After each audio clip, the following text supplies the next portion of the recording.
Vampire. For a long time, I always thought it was Interview with a Vampire. I know, because when you say it really Interview fast. with a Vampire. Yeah, it sounds like that.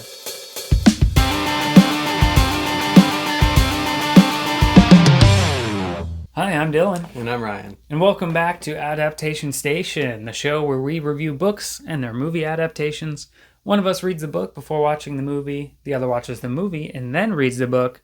We give you our recommendation for which order gives you the best experience. And today, for October, for our last episode of this season, we are talking about Interview with the Vampire. And I read the book first. Let me tell you about the book.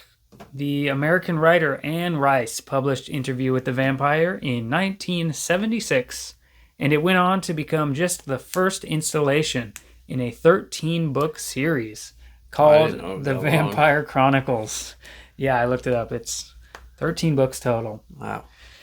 Yeah, and this first book, Interview with the Vampire, introduces us to a vampire named Louis, who sits down with a curious interviewer who has a tape recorder. The interviewer asks some questions, but mostly the reader follows Louis as he tells his story, taking us back to his time living as a human on a Louisiana plantation in 1791, and then everywhere his life takes him after becoming a vampire over about 200 years. And another fun fact I learned about the book is supposedly, it took Anne Rice only 5 weeks to write this book. Wow. It's not a short book. It's over it's 300 pages. Intricately written. Yeah. It's not like, and then I walked over to the dresser, and then I did this, and Yeah. We'll get into it.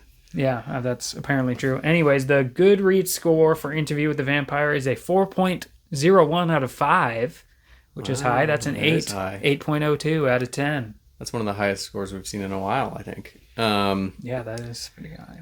And then almost 2 full decades later, in 1994, this was adapted into a movie directed by Neil Jordan of the same basic plot as the book, and starring Christian Slater as the interviewer, Brad Pitt as Louis, Tom Cruise as Lestat, young Kirsten Dunst as Claudine, and Antonio Banderas as Armand. Yeah. And on Rotten Tomatoes, it has a critic score of 64%. And an audience score of 86%. Quite a difference there. But what's important is what we think about this. Yes, and I read the book first. I gave it a 2 out of 10. Whoa! Holy Toledo. And after that, I gave the movie a 3 out of 10. Holy Toledo. I couldn't stand it. This is going to be possibly this is going to be a very contentious one, I think. Really? Here we go. What is your I score? watched the movie first. I gave it a 7.7 out of 10. And I read the book then, and I gave it a 7.7. Really? Yeah. Oh my gosh. I couldn't stand this book. Oh, it's another under the skin movie. Yeah. I am surprised, but well, we're going to talk about it. So here's your spoiler alert. This one might get controversial and have some debate to it. So if you don't want the story spoiled, skip to the end for our final recommendations. After we calm down, we'll give you a time code for that. Oh, I couldn't stand the book. I'm surprised that it's that. I don't know that I thought you would have liked either of these. I was expecting you to rate these both lower than me, and I think possibly in the 5s, but the 2 and a 3. I think I'm maybe a little harsh That's on like the you movie. hated them. Yeah, it's one of the worst books I've read in a while. Wow. Yeah, I don't usually rate things that low, so it is rare. And I think I was harsh on the movie just because I didn't like the book so much. Because the book the movie's better. I like the movie better. It has some redeeming qualities. But obviously, I think they're about the same. But yeah, I guess I was fair then because I gave it a whole point more. Yeah. It's just so low, and oh man, I was really hoping the movie would be a lot better. But then when it started, the opening credits, it said screenplay by Anne Rice. And you were like, oh, it's going to be the same. Yeah, I don't know. Just the book. The book, I didn't find it to be like an interesting exploration of what it means to be a vampire myth. What I thought was interesting from the beginning was the fact that someone's interviewing a vampire. You have a human and a vampire, Yeah. and But it doesn't get into that at all. that's what I hated so much about it. Is like that was the interesting dynamic I wanted to see: a mortal human talking to an immortal vampire. That dynamic, like, changes throughout history. It's been 200 years. They don't focus on any of the stuff that I thought would be interesting. And it's just like, so the story, the plot, I didn't like where it went, and the writing style I found super off-putting. Just the narration style, and the fact that it is him speaking, so it's like all quotes within quotes. And it is. That is pretty clunky, and and it makes it so that not every change in dialogue is like a new paragraph, and there's long paragraphs, and it's a long book already, and so it's like if you were looking at pages that are giant chunks of text, so like right off the bat, it's like, oh my gosh, and it's written as if like almost kind of similar to like The Prestige or something, where it's like written like it's an old like 1800s thing, and in that way it reminded me of Dracula. You know, it reminded me of how that is written, and it's like, I see what she was going like for. Long and I loved Dracula though. That's like one of my favorites now. I highly recommend Dracula. Dracula was good, and I rated it pretty close to the same as really. This. Oh my! Gosh. I know my take on both of these is kind of funny in a way, and I can start with I don't know. Do you have anything else you want to say right now? I'll jump in later. Okay. Yeah. So I'll start with the movie because I did that first. And this is where it seemed aimless. The characters were kind of dull, and their desires and motives seemed unconvincing to me. Like, it didn't seem like they wanted these things or cared about anything, and I couldn't seem to care about them at all. And it seemed like it was a boring movie. It had all the intrigue of listening to your uncle tell his life story to you. It was all long and drawn out, but somehow it kept me compelled. That description sounds like my rating. I understand. I was sitting there watching the movie going like, this is boring, yet I can't look away, and like, because to me, what brought it together for the movie for me is the events in the movie, the things that happened, and the visuals of it and the atmosphere. I really did like. Yeah. And I had watched this movie before and didn't remember it very much, and now I think I know why I didn't remember very much, because it seems like it would be boring, but it had this intrigue in my mind of like, I want to watch that again. And I could probably see myself watching this again. Obviously I rated it pretty high, but it is that way. It's weird. I don't understand why I rated it that high. It's like, I don't know, did the vampires have some kind of hold over me, as I was watching this movie. It was spellbinding. Exactly. But actually, you know what is interesting? That it seems like an interesting choice that like all these characters are boring. But after reading the book, I almost get why Anne Rice might have done that, because that's how they're portrayed in the book, as not having feelings in the same way that humans do. So them just kind of talking like in subdued tones. Brad Pitt is telling this story, and he almost doesn't sound like he cares about anything, and it sounds like they don't care about anything, but because they don't. Yeah. That's Louis' whole problem, is that he's hanging on to his human. He's hanging on to the fact that he cares too much. Yeah, and Lestat's like, why do you care that you kill people? But that's not evident in the movie. They don't talk about that. Yeah. The reason that it's done that way in the movie. The closest thing would be when Tom Cruise's Lestat is like playing with his victims. He's torturing them. And that part is clear. It's clear that Louis cares more because, it talks about the whole thing about he's eating the animals instead of humans. That's all in there. It's interesting. Like, I feel like I agree with most of what you said, but our scores are so different. Because there were two things that I really liked about the movie that kind of make me feel bad about rating it low, just because I didn't like the story. But one is the visuals. I mean, it must all be practical effects, how they make them look like. They have like veins. Vampires. Like you can see their veins. See their veins. Their eyes are weird. Like the fire when Lestat's like a zombie, basically. even eating the rats. That's what I mean. Like when when Lestat turns Louis into a vampire, he like floats up in the air and it's this big like weird creepy scene, you know? Yeah, there's some weird stuff with them flying That's what around. I mean. That's the stuff I like about it. Yeah. You know? Yeah, that's what makes me feel like I could enjoy the movie more if I just didn't suffer through reading the book and it was still like a fresh wound for me. But also, and when they think they kill Lestat, like when Claudius slits his throat and he's bleeding out and then he's getting old. That's what I mean. Yeah, the really visuals of the whole thing and it's like 30 years old.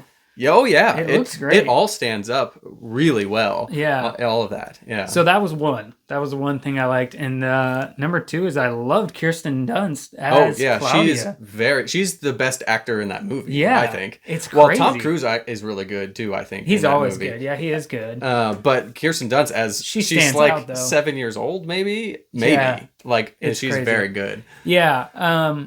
Yeah, I usually like Tom Cruise a lot and Brad Pitt and Antonio Banderas. I think Brad Pitt and Antonio Banderas not super great in this movie. They don't stand out to me, but maybe it's because they were trying to be the boring vampire. Yeah. So yeah, she totally stole the show for me. Like she's so good being all the angsty kid, screaming, all the drama. I don't know, every emotion. Yeah, she was super good in it. Yeah, as a kid. Yeah, what else? Those were the 2 things I liked about the movie. Should I give my impression on the book, or do you want to start with the book if you have any more impression? I think I gave my rant mostly at the beginning, so you. So I give my things.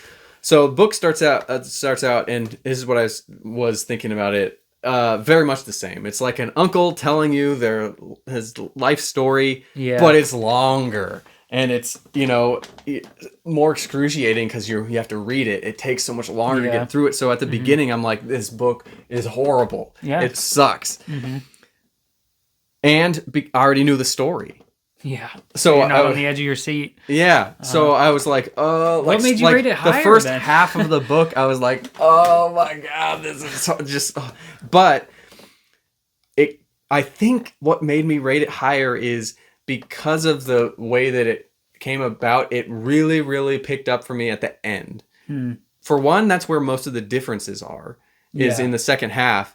In the book, it shows more about them going to the old world, and in the movie, they just talk about it. And they're like, oh, we didn't find any vampires. But in the book, they found vampires, and they were just these like monster creatures. And that was interesting, that encounter where they had to kill one, and their theories about why they're like that. They think that they were buried and stayed buried until they were just hungry enough to just burst out, but by then their minds had degraded, and so they were just these vampire, basically. Yeah. And so that was interesting, and that's when I was like, okay, that's interesting. And the fact that, then when I start to think about how it kind of emulates a Dracula feel of how it's written, I gave it some points for that. And then I did like some of the, I don't know what you might call it, vampire philosophical stuff at the end when he meets Armand. That's really when he gets to talk to another, and that's what he's looking for. He's looking to talk to other vampires to figure out, like, what does it mean to be a vampire? And he goes with the things like, is there God? Is there Satan? Are we children of the devil? Is there sin? And talks to him about all that stuff. And that, like, I like his realization that none of it means, there's no meaning to any of it. His crisis moment, he like blows up at him just for Armand, for kind of like ridiculing him for asking, those are the things you want to know about? You're a vampire, you have all this power that you can do anything with, and you're concerned with like good and evil and stuff. But I liked that about Louis, and I liked his take that, well, if there is no God, he's not sure. If there is no God, then humans or whatever life is the only thing that there is, and that the only sin there is taking a life, And I kind of liked that idea, not just in the realm of vampires, It's an interesting idea to me, and I did like that he was just so trying to be so good, and then and to seek out other vampires, and just tragically vampires are bad, and he cannot overcome that they're bad, and the bad things then happen to him that cause him to just then he doesn't care anymore. Yeah. You know, which it sucks. It's such a tragic thing, but it really made me feel a little bit more for it and get really into the characters. Plus the fact that it describes all that stuff a little bit more. I think that's why it made me come around to it at the end. And I also kind of liked, to me, it really, and subtly, because it didn't really talk about it. I don't know if it was intentional, but it portrayed it this way. Louis's relationship with Lestat is really a parent-child relationship, about how he like resents him so much for kind of like how he created him, but he's not telling him anything. Like, you know, about, he wants to know all this stuff about how to live in the world, and like, you're not teaching me. He's not teaching him anything, so he goes out into the world on his own to try to find those answers, and finds out that nobody knows these things, and that Lestat was just like everybody else in the fact that he didn't know anything, you know, and then he kind of regrets treating him that way a little bit, like, you know, the way that he did, because it wasn't necessarily his fault. You know, it's like growing up and realizing that your parents are just people too. They're not these gods that you thought that they were. Yeah, and part of that for Louis is him having a kid by having Claudia, but then she can't grow up either. And the book goes into that a little bit more too, which I kind of like, the idea that she's this 100-year-old woman in a child's body. You know, that is interesting. I mean, to me, even in the book, Claudia is the most interesting character already. But man, even those parts you're describing with Armand, they were so boring to me in the book. I don't know. All the philosophical discussions they had just seemed like they were talking around the parts that I might have found interesting. Like they never really dove into being a vampire. And still, just from the beginning, I wanted to know about the interviewer. How did he find a vampire? Why is he interviewing a vampire? That's interesting, because why does he trust him? I don't know why I did not even ever think about that. Maybe it's just like I already had watched the movie and the premise was there, and I just was like, okay, this is what it is. I maybe got too hung up on it, because from the very beginning of the book, I was like, this sounds cool. When he turns on the light and the interviewer sees maybe him. You kind of thought that it was going somewhere. Yeah. Because I kept waiting for it to come back to present time. That is true. Even in the movie, a little bit more happens. Yeah, with it goes the interviewer back to the interviewer more. And at the end. Too. The end is completely different, which is honestly, it's a little cheesy. It is of an ending. when Tom like Cruise pops Lestat up in just the car. shows up in the car, and what are you and listening then to? Sympathy for the Devil by the Guns N' Roses version starts playing. That was a silly ending. But I hung on to that for a long time when reading the book. I was like, okay, I'm listening to, like you said, Uncle's story. Like, okay, when is it going to get through Louis' backstory so it can go back to the interviewer? Because that's the interesting character. And it just never did. Like, it shows him again at the ending, run out of the building. But like, oh my gosh, by that point, I'm like, who cares? I just want to finish it. I was suffering like on every page of this book. It was interesting for a second when they first turned Claudia into a vampire. That part kind of got me in the book. I was like, oh no. But nope, I couldn't stand this one. So I'm ready to be done talking about it too. Okay, yeah. No, I'm done. Yeah, that's everything I got. So I guess we can go to our final recommendations. Yeah. And you read the book first. I read the book first and watched the movie. I would say skip both of them. Don't waste your time. We are mortals. We don't have forever, so don't waste your time reading this book or watching the movie. I would say I would recommend to do them in the order that I did them, because I ended up enjoying both of them, and potentially watching the movie first is the better thing here. Seems like it. So I would say watch the movie first and then read the book. The book can't be all that bad. It spawned 13. There's 13 books in this series. I don't necessarily want to read another one right now, at least. That's what I was going to ask. I mean, even this one's highly rated on Goodreads. And well, I don't think that it's necessarily that I don't want to read another one because I didn't think this was good. Obviously, I did.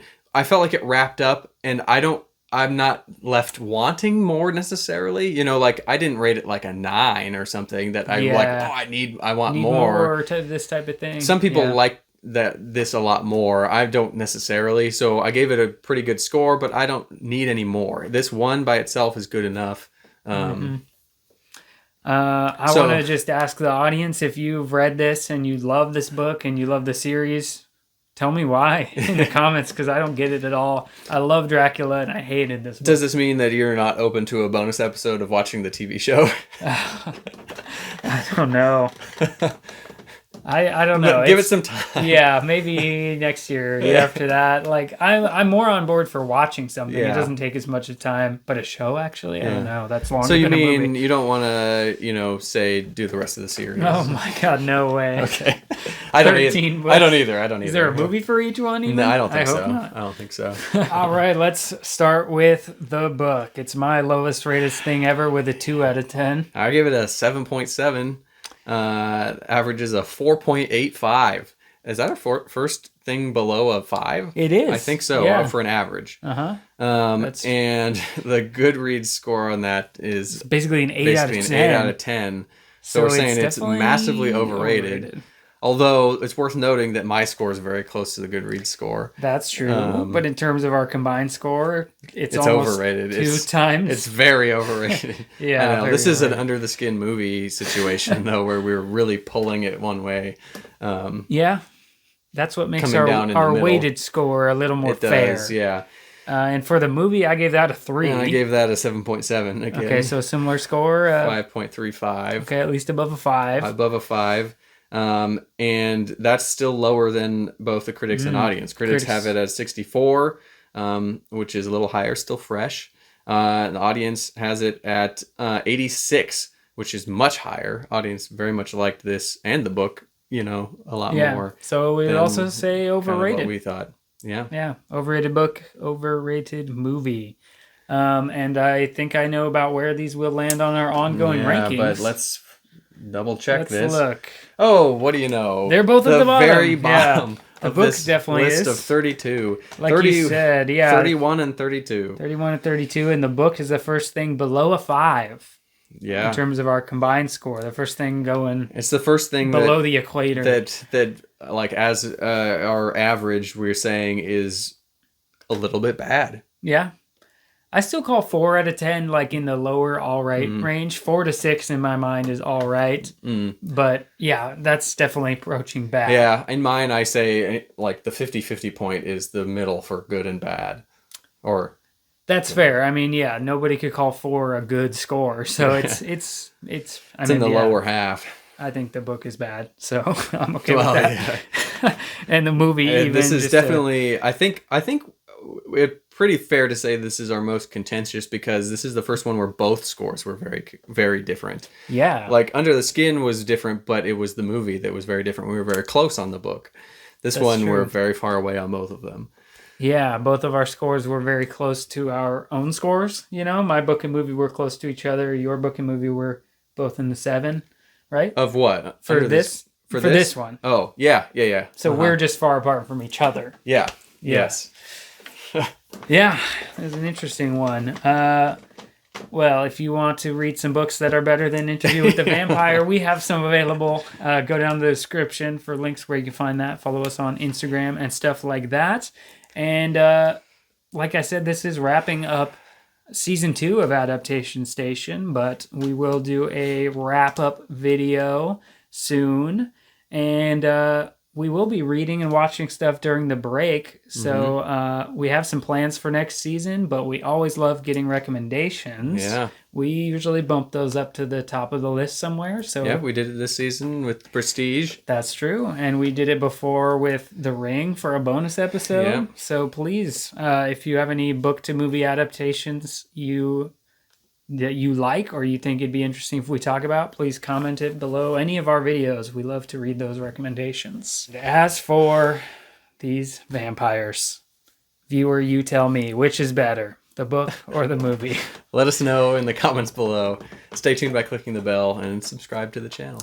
Tell your friends to tune into Click Another Video Now. Thank you. Bye. Bye.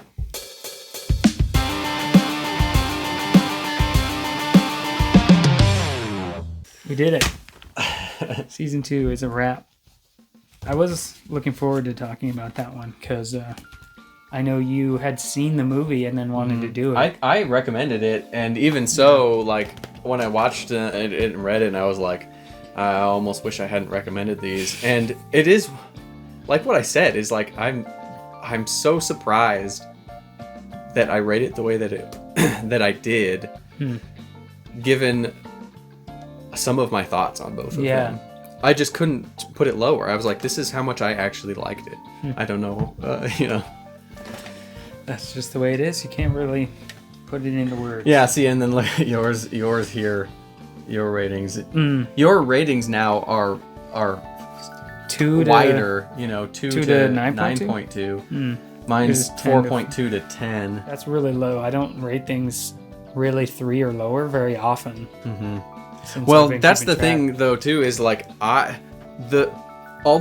basically the first half of the book, I was like, this is gonna be just the low. This is but then it really picked up for me, and I really was like liking the end of it. I don't know. It got worse for me. I don't know. Yeah, that's interesting. I didn't really think about how you might like or dislike them depending on the order or whatever. Obviously I didn't think that you would rate them that low. Oh yeah, hopefully it stays the lowest. I don't want to read another one like that. Well, it's hard to tell, I guess. Yeah, how are we gonna know? Yeah, that's a fun thing. I mean, you can't predict. But it is the thing, like, this book, if we weren't doing it for this show, I don't know that I would have finished it. Oh yeah. Same here. But I'm glad that I did now. Yeah. And I'm glad that it's one of the 1,000 books to read before you die. Oh yeah. Too, Got to cross one off Yeah. there. Oh man.